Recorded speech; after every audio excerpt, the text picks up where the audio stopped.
Not all of them, each video. And if you do it that way and strategic, it's easy to constantly innovate. You're extremely diversified.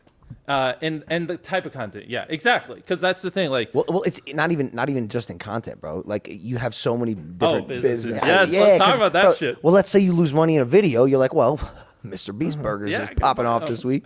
Exactly. And by the way, it is. Yeah. Like that, and that's one thing which I find incredible. Let's talk about it. Beast Burger is crushing it. Dude, it's doing better than I ever imagined. How many kitchens you got? We're over 1,000, and we're breaking ground on our first physical one. And so you can order it on any like delivery Postmates, okay, or through our app, which that and this, I don't care if you guys do it. I'm not trying to self promo, but like when people download our app, like that's where you get all the data. You can send out notifications every day around dinner time, reoccurring sales like that. If you do a virtual kitchen, virtual restaurant, like having your own app is pretty OP. Such an interesting thing. So I was in Puerto Rico, got some Beast Burgers. Really? Yeah, and it like made sense to me, which is weird, right? Yeah. Like I got my Beast Burger, right? You originally on YouTube, and I was like, oh, I like this. This is like now a part of his brand.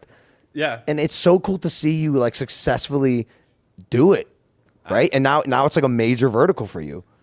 Well, and here's the way I look at it. If something like fucking Five Guys or like there's like some like Bob's Burger Palace we just walked past on our way over here can be successful, like why can't Beast Burger? I saw a total of like 3 people in Bob's Burger Palace, and it looks like the weirdest logo ever. And so like I just don't see, as long as we have competitive prices and the food tastes phenomenal, which I think it does. Like I just don't see why it won't work. Absolutely, absolutely.